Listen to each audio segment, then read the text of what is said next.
Hi, everyone. Welcome to another edition of the Svarim Chatter podcast. On this episode of the podcast, I'm going to be joined once again by R Reuven Chaim Klein, and we will be discussing his book, Lashon HaKodesh, History, Holiness, and Hebrew, published by Mosaic Press.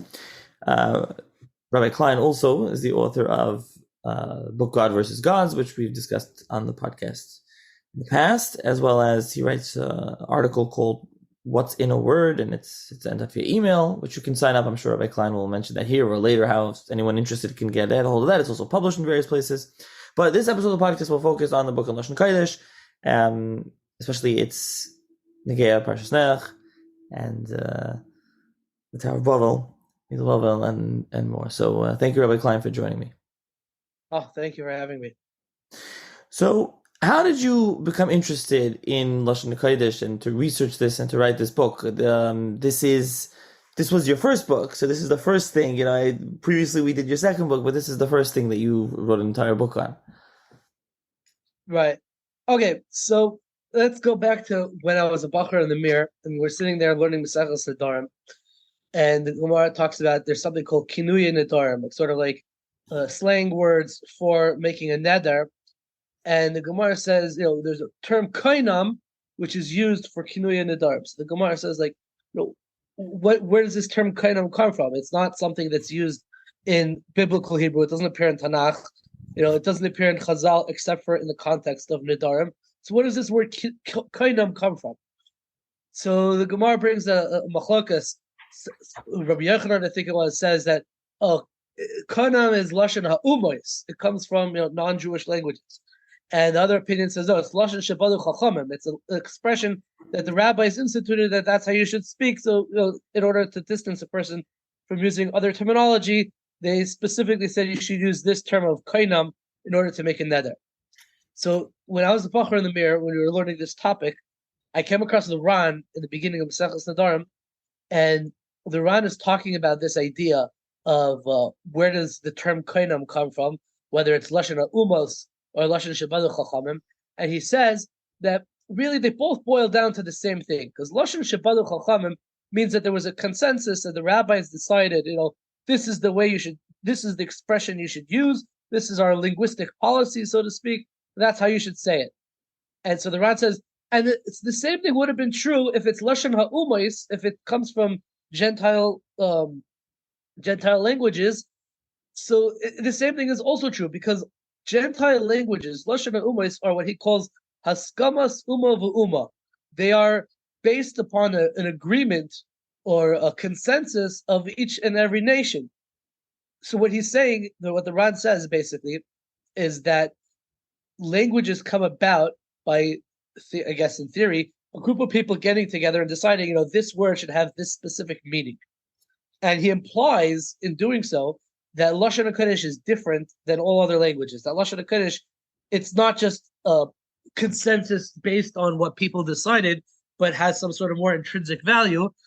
So that sort of intrigued me. That's really my starting point. When I came across this Ran, I said, it's like, wow, what does that even mean? That languages are based on, haskamas umas. Where did we actually find that there's groups of people getting together and deciding on words? Where does this come from? And why would he think that Lashon HaKodesh is different? So that sort of started me off on this journey of looking into Lashon HaKodesh, into the history of languages and the Jewish perspective on languages. Back when I was a bacher, I was also exposed to the ideas of Moshe Shapiro and his Talmidim that also talk a lot about the intrinsic value of words in Lashon HaKodesh. Moshe Shapiro famously said, and his Talmidim also related this idea that the word in Hebrew, the word davar means thing, and it also means word. So in Hebrew, the word for thing is word, because the word represents the thing itself, as opposed to in other languages where words are sort of have arbitrary meaning and are not necessarily linked to the thing itself that they refer to. So I thought that was also a sort of expansion of what the Ran is saying, and that's all. These type of things sort of piqued my curiosity, and I started doing some research into Jewish languages and Lashon HaKodesh and the Jewish perspective, the traditional perspective on these type of topics. Mostly, I did the research when I was a bacher learning in BMG, with their fabulous Eitzer Svarim over there. And after I got married and moved back to Eretz Yisrael, I came to the Mir. So I wrote it up as an essay in English. And then I actually showed this essay to a friend of mine from the Mir. His name is Shui Haber. And Shui Haber, he liked the essay very much. And around that time, just so happens that his father had recently started a new publishing company, Mosaica Press. So Shui said, this is really good stuff. You should write this up as a book. My father will publish it for you.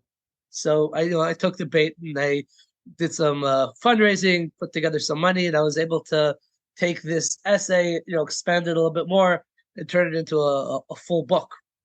At some point, one of the certain well-known Rosh Hashivas in America, I tried to get a haskama from him, and he actually surprisingly encouraged me to look up secular sources to bring in the book. He said, that'll make it more serious.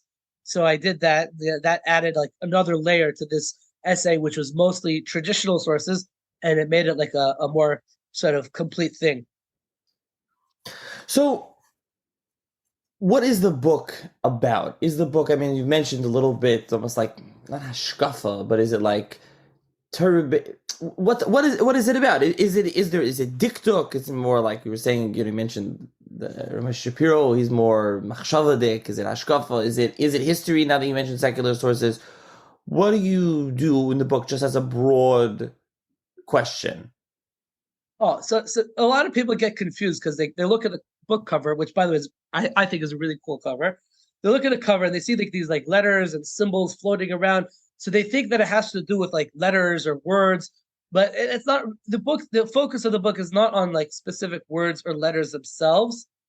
Although I do have an appendix about Ksav Ivri and Ksav Ashuri, which is how you write Hebrew. So those are, if you don't know what the weird symbols on the cover are, that's Ksav Ashuri, Ksav Ivri. So that's not really the focus. The focus really is more history with a little bit of hashkafa intertwined here and there. So that's why it's called History, Holiness in Hebrew. Its focus is on history. Holiness is like what are the hashkafic perspectives of why it's called Lashon HaKodesh and related things like that.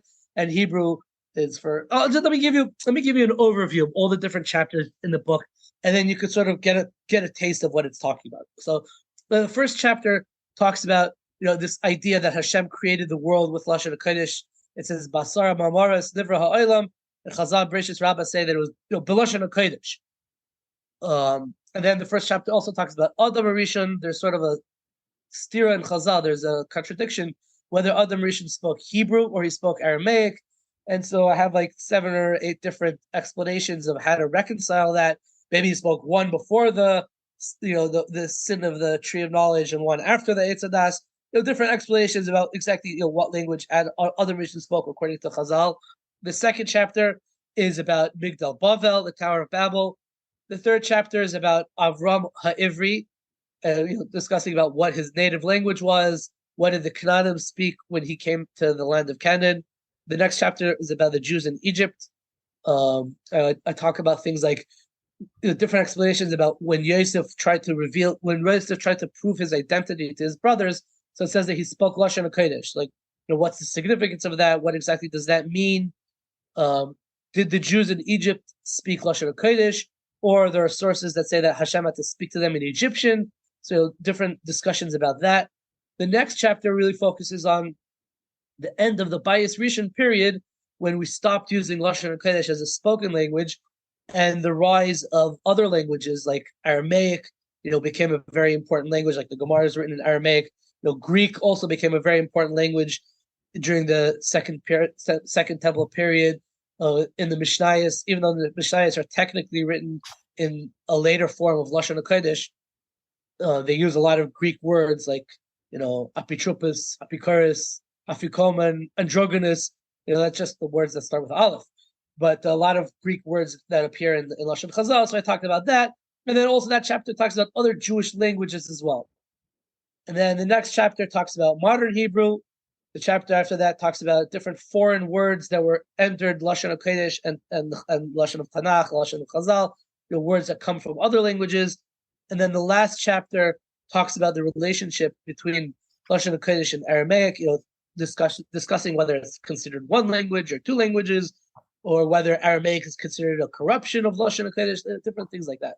So those are the main part of the book, the 8 chapters, and then I have 4 appendices. The first appendix I mentioned before talks about Ksav Ivri versus Ksav Ashuri, so the different scripts that were historically used for writing Lashon HaKodesh. The second appendix talks about Egyptian names in Tanakh. So I thought that was like an interesting topic, so I just included that. The next appendix talks about why is it that most of our prayers, most of our tefillahs are written in Lashon HaKodesh, but there are some tefillahs that are written in Aramaic.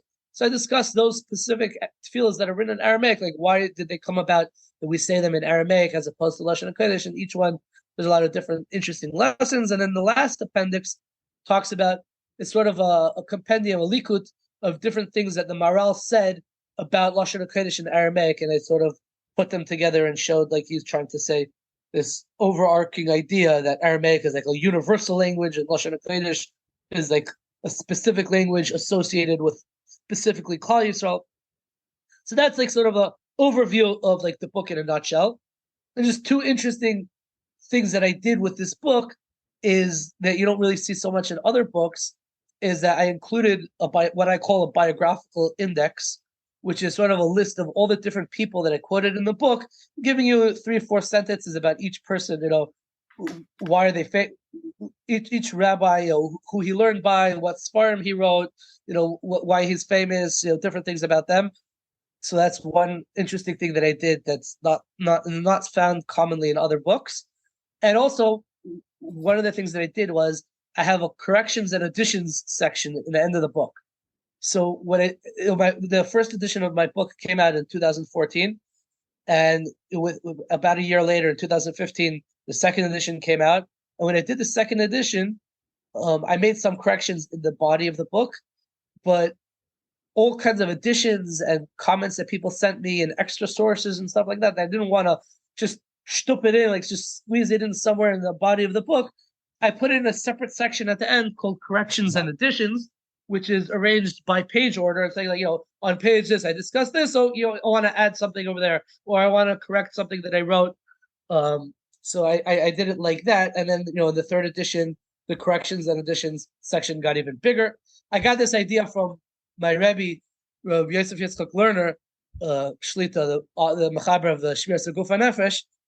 So in his Sefer Shmir Saguf HaNefesh, the way he did it was every subsequent edition, the back of this book where he had these like corrections and additions just got larger and larger, but the actual Sefer itself was more or less the same thing. So I decided to do that, take that approach with it.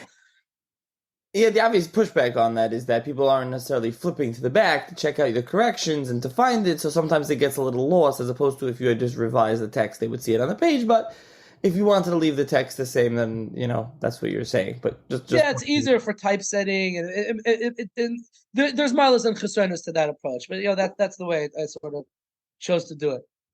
Okay, so now that you gave an other differences between the first edition and the other editions, besides these additions and corrections, there's in terms of the haskamas. So originally I got haskamas from Rav Aaron Lopiansky and Rabbi Leff for the first edition. And then a friend of mine, Binyamin Weiss, who learns in the Mir, but he also tutors in Or Sameach, he actually started the Sofer list, if you're familiar with that. So he showed a copy of my book to Rav Yitzchak Breidowitz from Or Sameach, and he told me that Rav Breidowitz was like very fascinated by it. So when I did the second edition, I got a haskama from Rabbi Breidowitz. And then when I did the third edition, I figured, once I'm adding a haskamas for each edition, so let's try to get some other haskamas for the third edition. So for the third edition, I got a haskama from Rav Amitai ben David, who's famous for his Sefer Sichos Chulin, with the pictures and all that. So he's actually very interested in Lashon HaKodesh as well. He wrote a Sefer that's unpublished called Lage Safa, which is like against modern Hebrew. So he gave me a haskama. And then on the other side of the spectrum, I got a haskama from Rav Moshe Tzuriel Zatzal, who's a big expert in Lashon HaKodesh, and I had corresponded with him a lot, and he kept praising me every time I sent him a letter. So I figured, it'll be easy to get a haskama from him, and Baruch Hashem, he sent me a haskama. So I did get some extra haskamas for the third edition. Okay, so we'll discuss some more things in the Sefer, now that you gave a nice overview. But let's start off right in the beginning. You call the book Lashon HaKodesh. When you write it Lashon, Lashon, instead of Lashon, Leshon, or Lashon HaKodesh. Wouldn't that be the correct way? So yeah, 100%. You're right. Technically, grammatically speaking, lashon is the lashon smichos, the construct form, and that should really be the proper way of pronouncing it, not lashon hakodesh, but lashon hakodesh. But I figured that most people they call it lashon hakodesh, not lashon hakodesh. Most people are speaking grammatically incorrect, and I thought that if I would name it insist on naming it lashon as opposed to lashon, it would be too obscure, even though it's technically correct. So we sort of decided that we're going to call it Lashon. Also, I seem to recall that the publisher really got to choose the title, and then I didn't want to argue too much with them, so we ended up calling it Lashon. But I did add a disclaimer in the introduction. I mean, I don't know how many people are going to get that far into the book, but I did add a disclaimer in the introduction that it's technically speaking Lashon HaKodesh, not Lashon HaKodesh. So yeah, you're 100% right on that. Nothing. So, okay, let's start from the beginning, especially Bereshis now. And Bereshis is always exciting, but especially now as Bereshis Lashon HaKodesh comes up a lot in Bereshis. So, and yeah, I'll just call it Lashon HaKodesh also, because that's like exactly like you said, it's what everyone calls it. Okay, that's how we say it, right? Exactly, but I just want I'm a ratzim like you and me. I mean, I don't know about you, but I'm a ratzim like me. That's how we talk. Exactly. Okay, so you talk about Adam Arishan. So Adam Arishan spoke Lashon HaKodesh, as you discuss in here. How did Adam Arishan know Lashon HaKodesh? And then you go through. There are various opinions of when Adam Arishan spoke Lashon HaKodesh. Did he always speak Lashon HaKodesh? Did he speak other languages? Did he speak Lashon HaKodesh only at a certain point, not at a certain point? If you want to just discuss a little bit about that. Yeah, there's certain Jewish sfarm that the Chazal Mesachos Sanhedrin Daf Lamed Ches says that Adam Arishan b'Lashon Arami Siper Shenema v'li v'ayakru ayacha kel. There's different explanations of exactly how you see from that pasuk that he spoke Aramaic, but that's about that. The Gemara says that he spoke Lashon Aramis, and there's a Chazal that says on the pasuk of Lazaisi Korei Isha Kimi Ishul Kochazois Bereshis Rabbah. It says that from here we learn that the Torah is written in Lashon HaKodesh. Other Rishon spoke Lashon HaKodesh. So there's sort of like this dichotomy in Chazal. Did he speak Lashon HaKodesh? Did he speak Aramaic? There are other sources that seem to say that other Rishon spoke 70 languages. We could talk about that in a few moments, exactly what that might have meant. So you could say, okay, he spoke all of it, and it's not a stira, it's not a contradiction. All of them are true in different ways. But some people wanted to say that some are true in different ways, and they are mutually exclusive. So you would have to say that when it says Lashon HaKodesh, it means Lashon HaKodesh and not Aramis, and when it says Aramis, it means Aramaic and not Lashon HaKodesh. And then you have a contradiction. So there's different ways to resolve the contradiction. Some of them revolve around before and after the Chet of the Eitz Hadas, and some of them revolve around.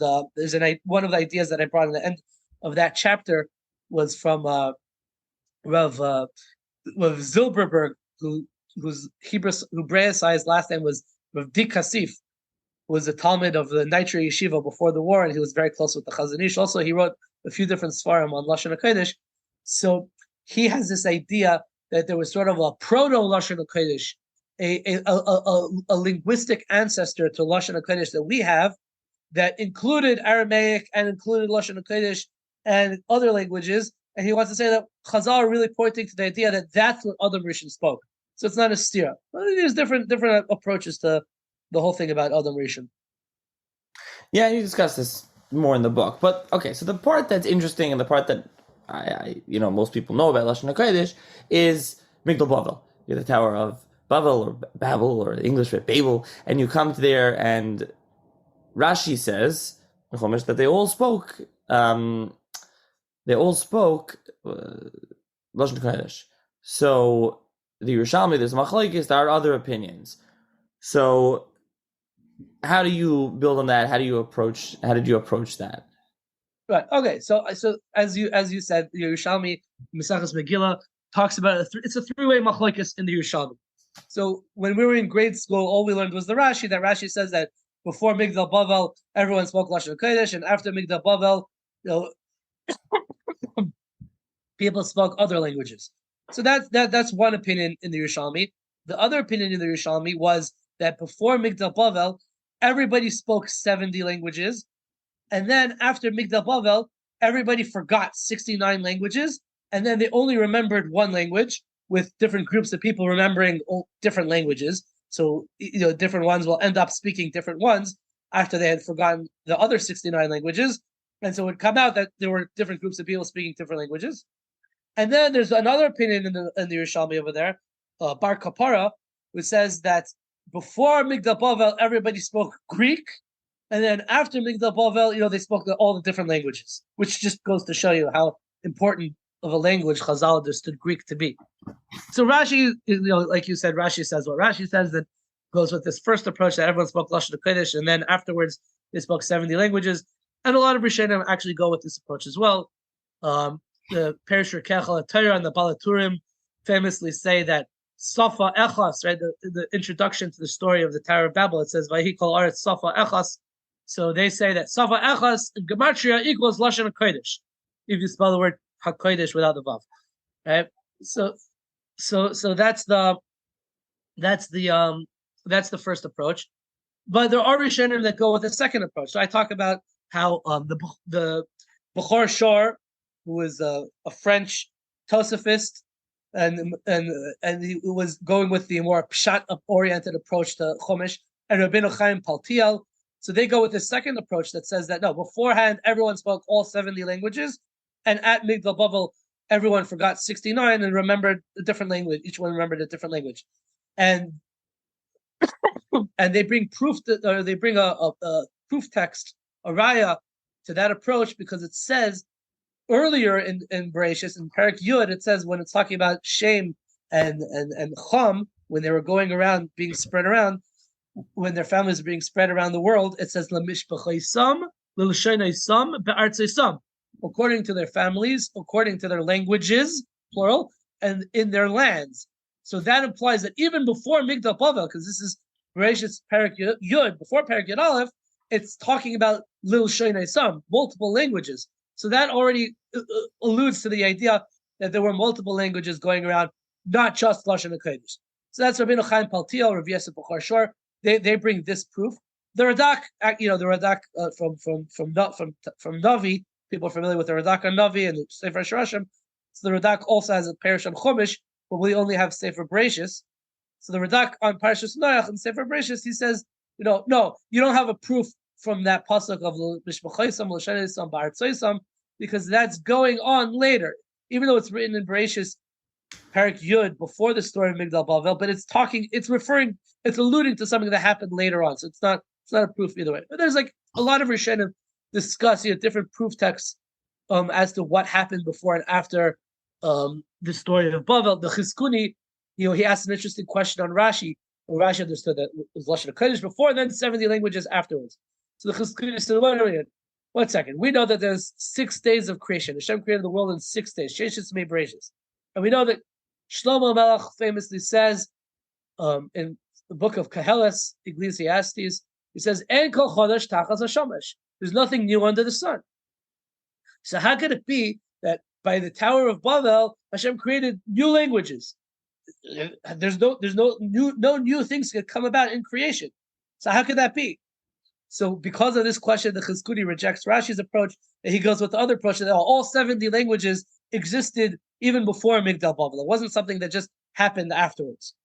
So there's, I talk about how if you want to sort of conceptualize it, so this machlokes, this difference of opinion, really could boil down to what's considered a bria, what's considered creating something new.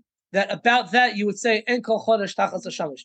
Because when we say Hashem created the world, Hashem created like physical things, the sun, the moon, the land, the animals. So those are physical things that agree that they're tangible. As opposed to a language, maybe a language is not called a new creation. A new language is not a new creation. It's an abstract thing. It's like an idea. It's a concept. So maybe that's not called a new bria. So maybe the Chizkuni's problem is not. I don't know. So this chapter I talked about different ways of understanding that before and after of Migdal Bavel, the different sides that different Rishonim take. By the way, the Ran, who I mentioned before, the Ran was the catalyst for this whole project. So the Ran, who has a commentary on Chumash, the Perish Ran al Torah, which was published by Leon Feldman from Rutgers. So the Ran actually says, he goes like Rashi, which makes sense because the Ran understood, Lashon HaKodesh is something special as opposed to other languages which are haskamas uma v'uma. Another interesting point that I made in this chapter, I brought down the opinion of the Taratrima, Rav Baruch Epstein. In the Taratrima, he has a fascinating original idea where he wanted to say that before Migdal Bavel, every group of people spoke two languages. They spoke, their in-group language, plus they spoke Lashon HaKodesh as a sort of international language, what they call the lingua franca, because French used to be the language of diplomacy. So lingua franca means like the international language that everyone, even outside of my in-group, understands that language. So the Taratrima sort of synthesizes both of these approaches, the first two approaches in the Yerushalmi. It says everyone spoke two languages, their own in-group language, and then Lashon HaKodesh as this sort of overarching umbrella language that everyone spoke. They said that after Migdal Bavel, everyone forgot Lashon HaKodesh, so they only knew their in-group language. They weren't able to communicate outside of their group, and that's how the language is split up into 70 different languages. So that's a very original, novel approach from the Taratrima. Just one last approach is the idea that the Ibn Ezra says that the way that Ibn Ezra explains the story of Migdal Bavel, so he says that the main thing that was going on wasn't necessarily splitting up into languages, but the main thing was the dispersal. That after Migdal Bavel, people moved around and they lived in different areas and they were geographically separated from each other. And then the way he understands it, the formation of separate languages sort of came about mimela. Not that it was necessarily miraculous or sudden, but it was a sort of evolutionary, automatic thing that came about as a result of people being separated and losing contact from each other. So they started speaking in different ways. Sort of analogous to how English is one. There's one English language, but because America split off from England, and don't necessarily in constant contact with each other, so American English and British English sort of diverged from each other and became two separate languages. So we do have precedent for this idea that when you're geographically separated, you end up developing your language in different ways. That's the Ibn Ezra's approach. That it sort of happened. It's a more scientific, linguistically, sort of like linguistic type idea. There are problems with this approach. There are midrashim like Bereshis Rabbah and Sefer Yashar that certainly imply that the story of Migdal Bavel had a more represented a more sudden, dramatic change in like languages. There's the famous story when a kid, like what happened at Migdal Bavel was, one guy asked for a hammer and his friend didn't understand him. He said, you said I should bring you a brick, and he brought him a brick, and the other guy gets angry, he beats him up and he throws the brick at him and kills him.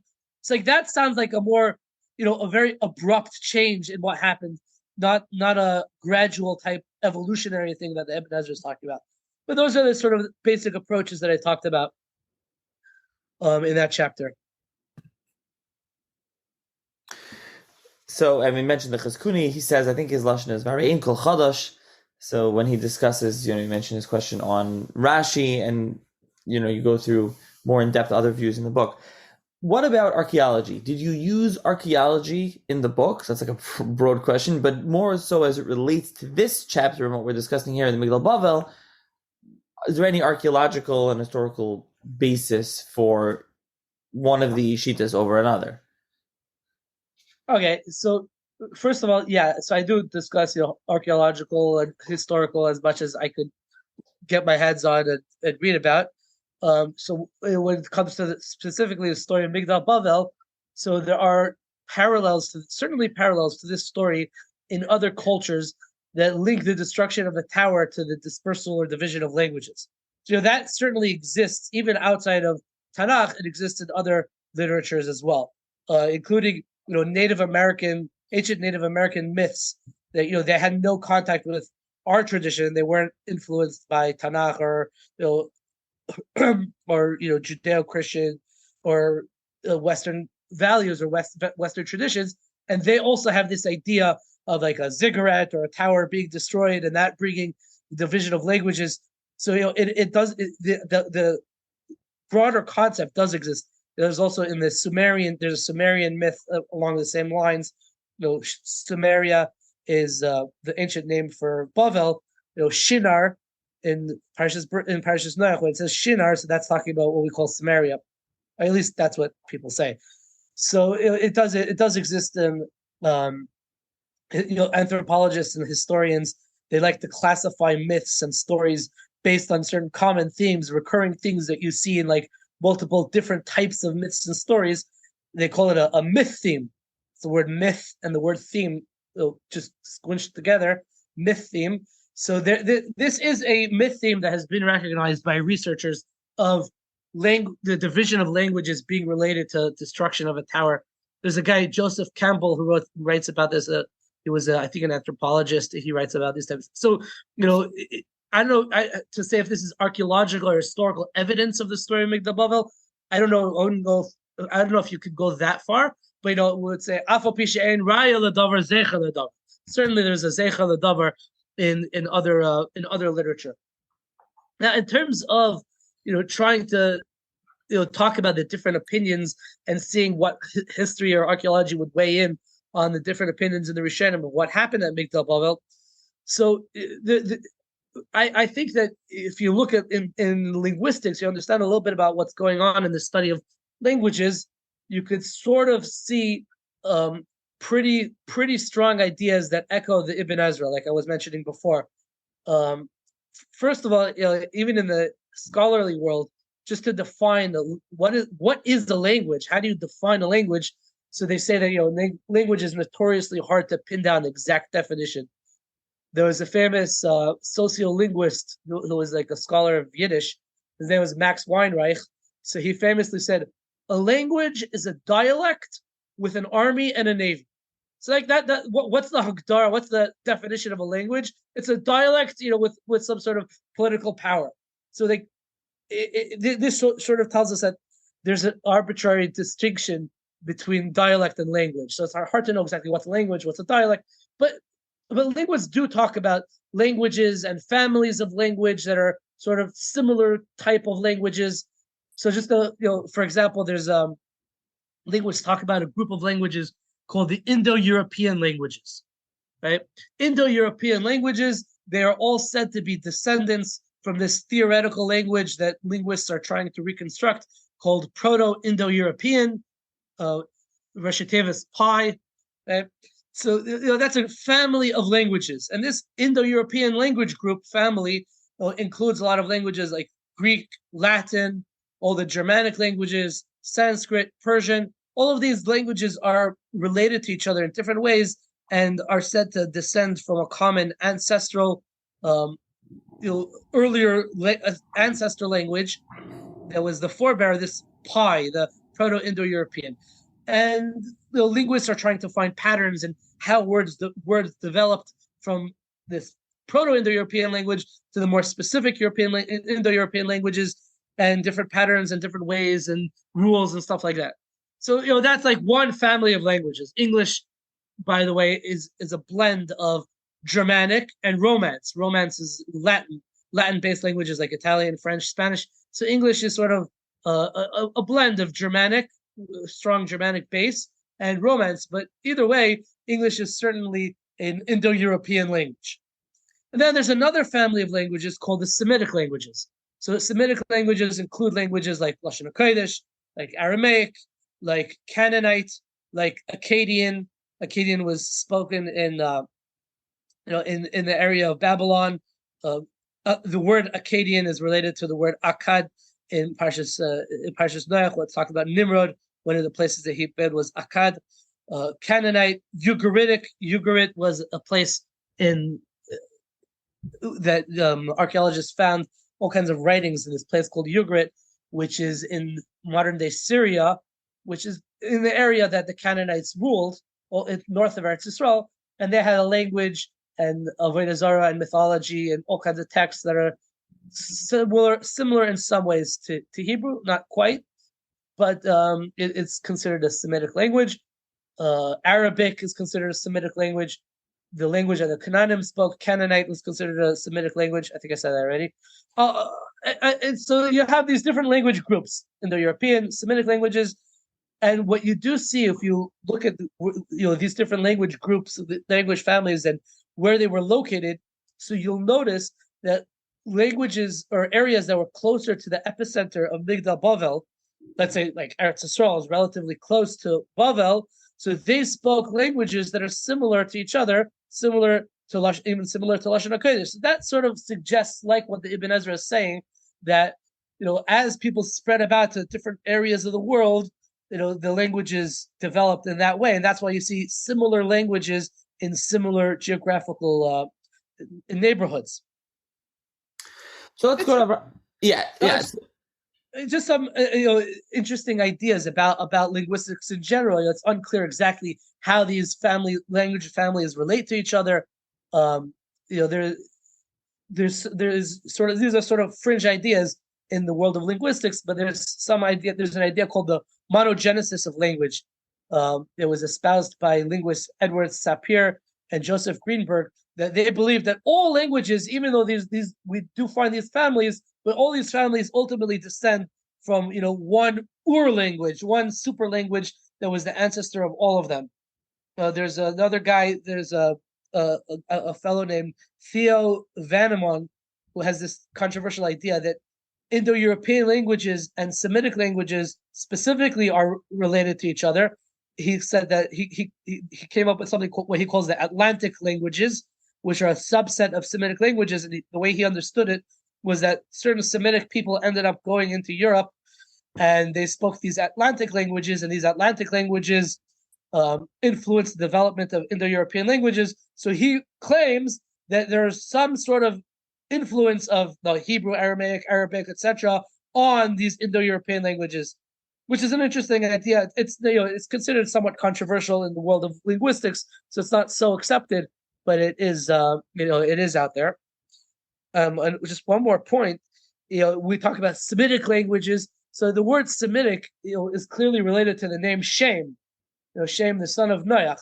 So when we use these sort of terms, we are implying that the world sort of trifurcated into Shem, Cham, and Yafes, and they spread about in different places. Like Semitic is Shem, and Indo-European is clearly links up to the way the Torah describes Yafes.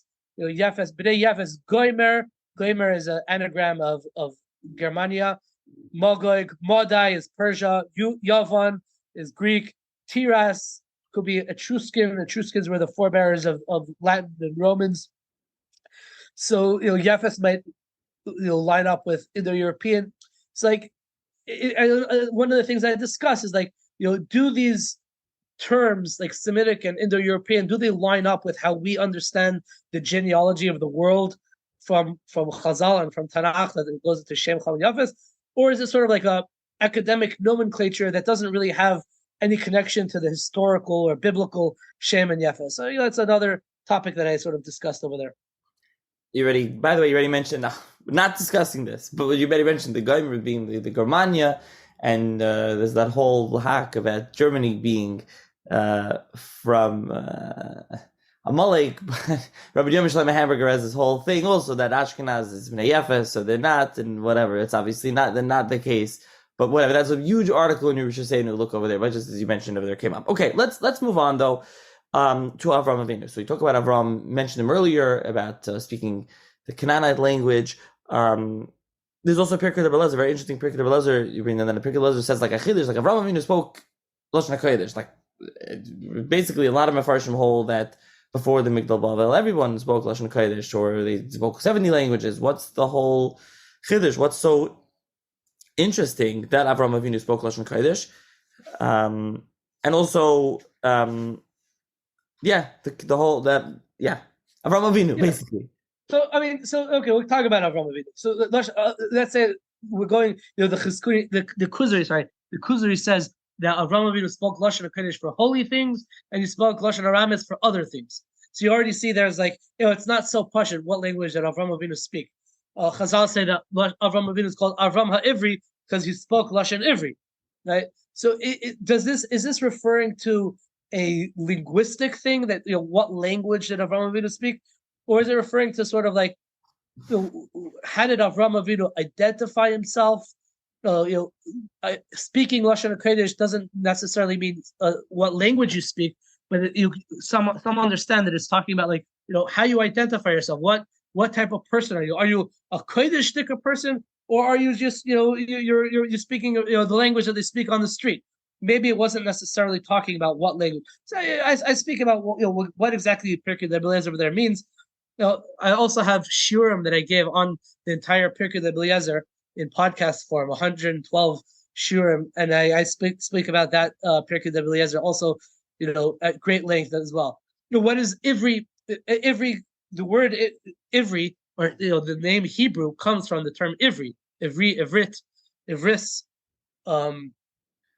Ivri can mean side. Aver Hayarde, which side? So if it's referring to side, so which side is it? Is it the side of the Eretz Yisrael side, or is it Transjordan side? Right? Sometimes Aver Hayarden, sometimes it means east of the Jordan, sometimes it means west of the Jordan. So what's the Hadgasha? What are we stressing when we're saying that Avraham Avinu is associated with the Aver Hanahar, Aver Hayarden?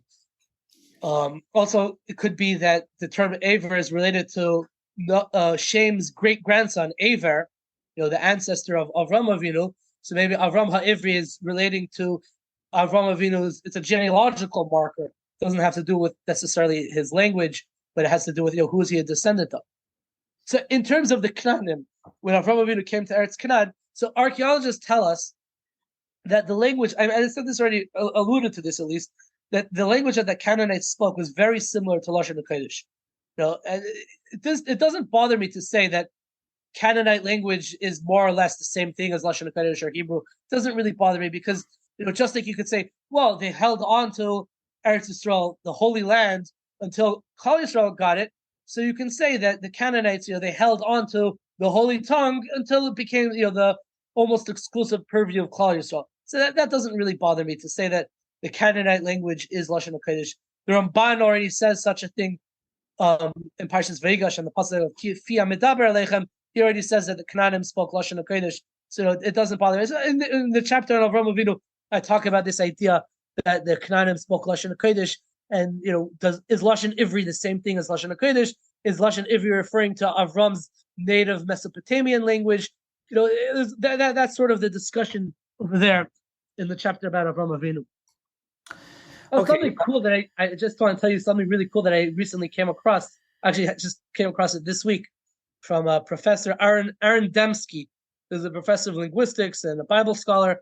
Very interesting thing. He just sent me a bunch of recent articles that he wrote. He wrote something that he calls Chidushim Mishivas Shem ve'Aver al Masachas Nadarim. Chidushim from the yeshiva of Shem and Aver al Masachas Nadarim. So he's a linguistic scholar. So Shem ve'Aver is sort of an allusion to Shem as like Semitic languages and Aver is like Hebrew. So we mentioned before earlier in this episode, we mentioned that the Gemara says that Koinam is Lashon HaUmois. It comes from non-Jewish languages. Now, as I said before, it doesn't appear in Tanakh. It doesn't only appears in Chazal in the context of Nedarim. And where do we find the term Koinam in the context of in Lashon HaUmois? If you look in other languages, you don't really find the word Koinam. It's not Greek. It's not Latin. So where does the term Koinam, in the context of forbidding, causing a promise or creating a prohibition or a ban or forbidding something, where do you see that as Lashon HaUmois? So this Professor Dembski writes in his Chidushim Yeshivas Shem Ever, he says that we find it in a very interesting archaeological artifact. There's a sarcophagus. A sarcophagus is a fancy term for a fancy coffin that belonged to a king of Sidon. Sidon, right? Sidon was the oldest son of Canaan. Canaan, the son of Cham, son of Noach, had a son. So Canaan had a son named Sidon. His Bechor is named Sidon, and Sidon is the name. Sidon is a city in modern day Lebanon, north of Eretz Yisrael. It was a Phoenician or Canaanite city, and there was a guy who was the king of Sidon. His name was Ashmunezar II, and archaeologists found the sarcophagus of Ashmunezar II. And it was a common thing in the ancient world that when kings had, when they had a sarcophagus, they had a coffin, they would write on their, you'll also find this in the pyramids, they would write all sorts of curses and stuff like that on the coffin or in the area where they're being buried, warning grave robbers, don't take anything, don't open my grave, etc., etc. So that was a common thing. So archaeologists found in this sarcophagus of Ashmunezar II of Sidon an inscription, and the inscription there is written in Cannanite, which you said is more or less the same thing as Lashon HaKodesh. And I'll read you a very interesting excerpt from the inscription. The first line says like this: B'yerech Bul, in the month of Bul, b'shnas Eser v'Arba, v'malchei Melech Ashmanuzar Melech Sidonim, in the month of Bul, which is what we call the month of Cheshvan, in the 14th year, Eser v'Arba, of the rule of this Ashmanezar Melech Sidonim, etc. Going down, skipping a few lines, on the fourth line of the inscription that he has on his coffin, he writes, Koinamti es kol mamlachas ve'kol adam al yiftach es mishkav zo. He says, I make a koinam on all kingdoms and on all people. Do not open this mishkav, right, which means probably means a coffin or a grave. Do not open my grave. So he's clearly giving a warning or a curse on grave diggers, and he uses this word koinamti. So Professor Dembski argues, this is where we see, this is our evidence that we see that the word koinam is Lashon HaUmos. Here he's using koinam as like a ban or a curse or a prohibition, and this fits exactly with what the Gemara is saying, that koinam, which is sort of doing the same thing in the context of Nedarim, is the Lashon HaUmos. It's a fascinating thing. So you see that the Canaanite language was, it reads like perfect biblical Hebrew, at least the way I read it. The spelling is somewhat different. He spells the word like Eser with a Samech, and Sidonim without any, with no Vav and no Yud, but it's more or less, the same language. There's a fascinating thing about the Canaanite language being like Lashon HaKodesh. So let's talk about some other languages, notably Aramaic and Greek. The Gemara gives a lot of chashivas to Greek. Things written in Greek or read in Greek are kosher for certain things, Mishnah Megillah, but also Aramaic. Famously, there's definitely Aramaic words in the Torah, Yigar Sadusa, what Lavan says. There's also Aramaic words in Nach, and then others. So is there, first of all, other languages? The Kuzri, I'll just read what you read. You quote from the Kuzri, who says that the Torah never needs to take foreign words to borrow for the Torah. But other Mefarshim argue that maybe there is foreign language influence on Lashon HaKodesh, so to speak. The Sefer HaBacher, Rabbi Leo Bacher, and not in Sefer HaBacher, in Sefer HaTishbi, writes that Sanhedrin is a Greek word. The Teis Yamativ writes that it's Aramaic. Others argue that you bring down various shitas. So what are different opinions about that? About two parts, about other languages and having any influence on Lashon HaKodesh, and also foreign language words, perhaps. It's not like influence, or more the question really should be, are they more coming into the Torah? Do we see other words like Yegar Sadusa, which we definitely know is Aramaic, is in the Torah? Yeah, so in my book, I developed, there's sort of two approaches to this, very different approaches. Well, like Chazal say that the word taitafais is tat in Kafti and pas of Afriki. So tat in Kafti is Coptic, so it means two in Coptic, and pat in Afriki, which people think means African, but it merely means Phrygian, which is language, like a Greek type language that was spoken in Asia Minor, in the modern day Turkey.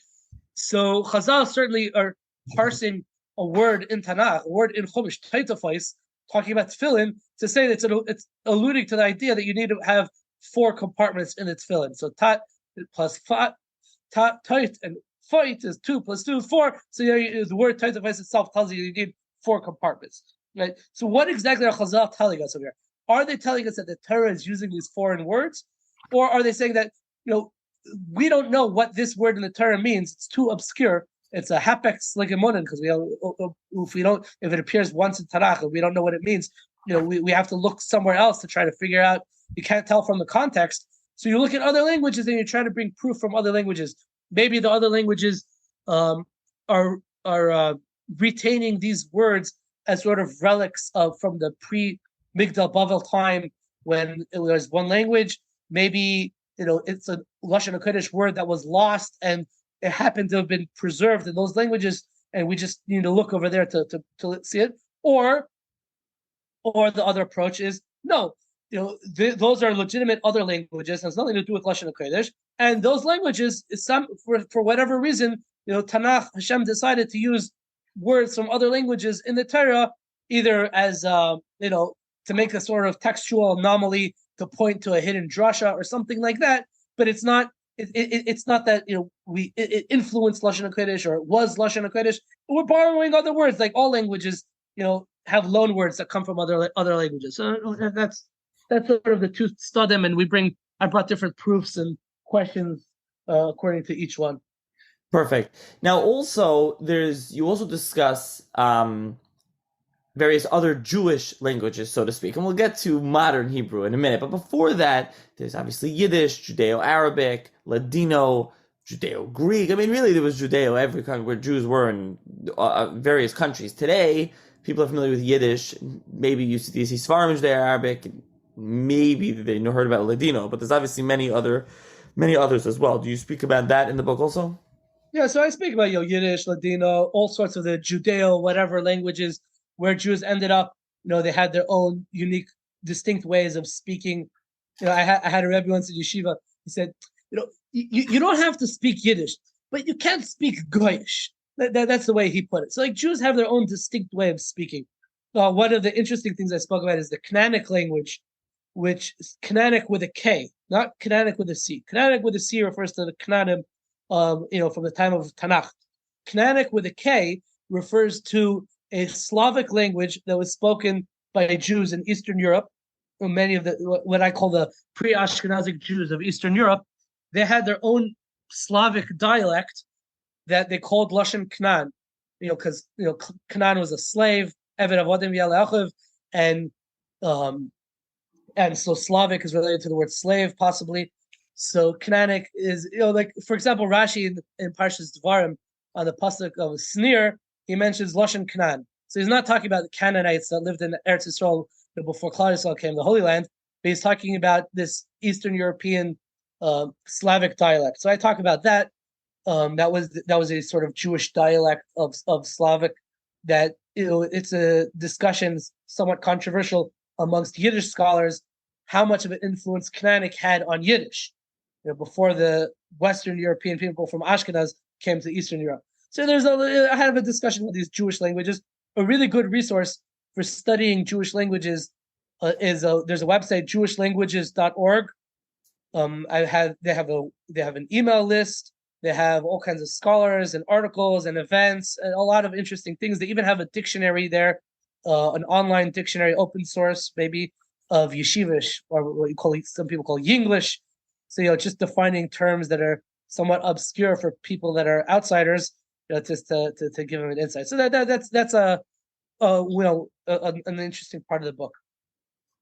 Now let's talk about modern Hebrew. So modern Hebrew, as you write this in the book, is credited to Eliezer ben Yehuda, but there was a use, kind of a movement, people pushing towards Lashon HaKodesh, Hebrew, let's just say before him. So were they also advocating for this new kind of language, or was it only Lashon HaKodesh? And then what is modern Hebrew considered?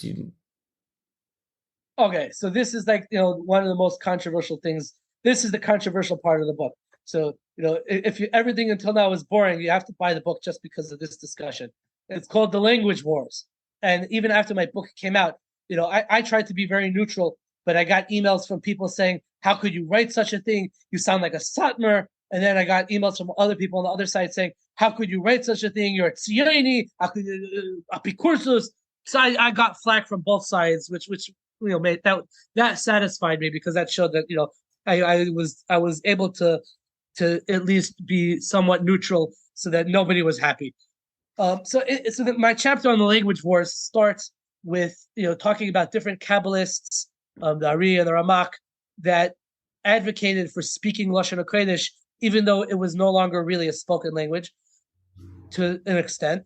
I talk about how Lashon HaKodesh was used as a sort of international language between Jews, Ashkenazim and Sephardim. If an Ashkenazi is speaking German and a Sephardi is speaking Spanish or Arabic, how do they communicate with each other? And we know that there was intercommunication between Jews who were traveling from place to place or doing business with each other. How do they speak to each other? How do they communicate?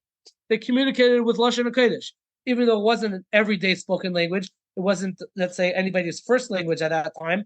but it was definitely not dead. Not like they want people to think that, Ben Yehuda took a dead language and he revived it. It wasn't quite dead. It was maybe sleeping, but not dead. There were people in the old Yishuv, even before Ben Yehuda, there were advocates of speaking Lashon HaKodesh.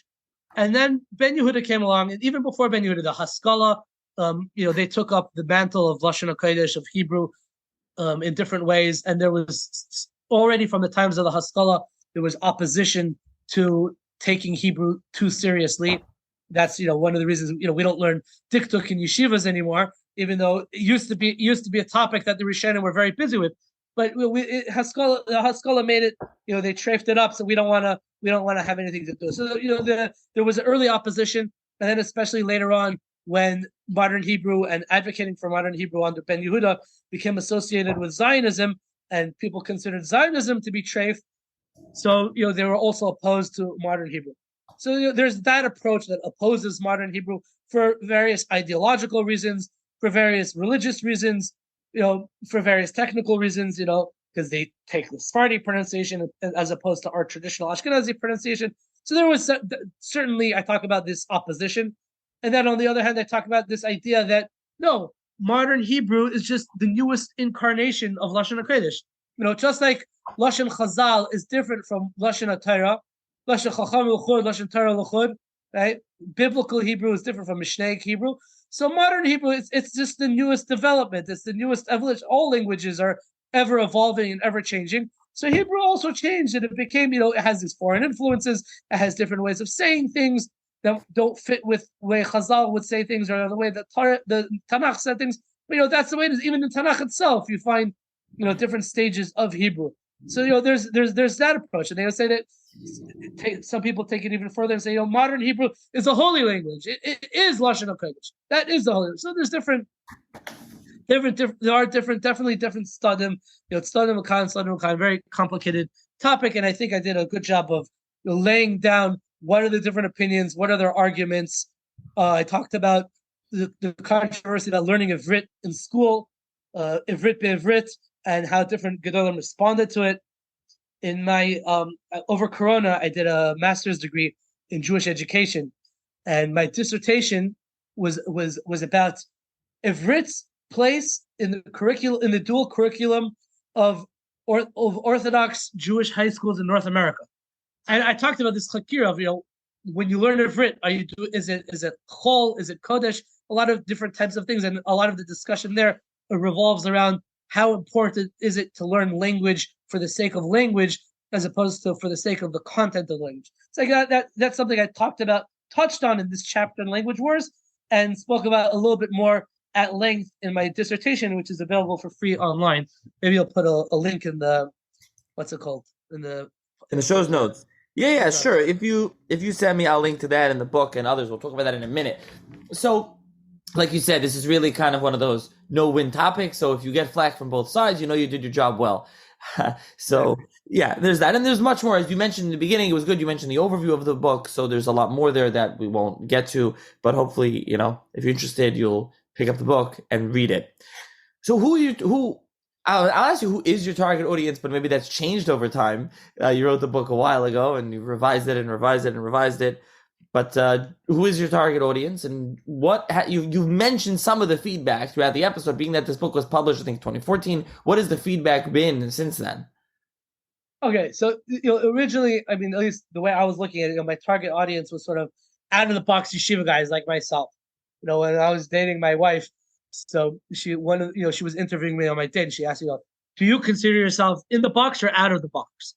That's like the $1 million question that people ask. So I thought for a second. I said, I'm in a bag. A box is like, it's rigid and it has very defined boundaries, and you have to be stuck in. You're either in the box or out of the box. I said, no, I'm in a bag. A bag also has boundaries, but it's more malleable. It's more flexible. So I'm in a bag. So I figured, there are other guys like me who are, yeshivish. They learn in yeshivas, and they're learning Gemara and they're learning Lumdis and all that stuff. But they want to read also about history, and they want to read about language and things like that. So I figured other people like me would appreciate it.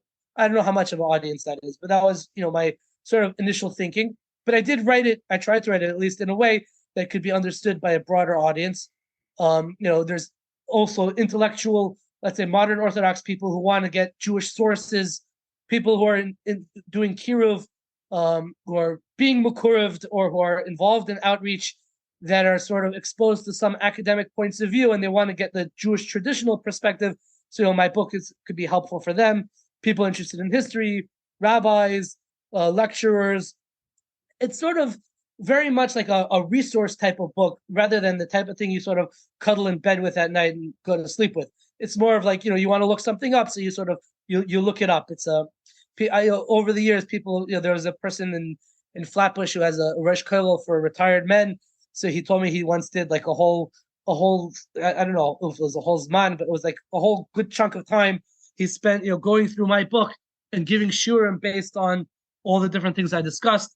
Somebody told me he used my book for helping prepare a Shavuos night lecture.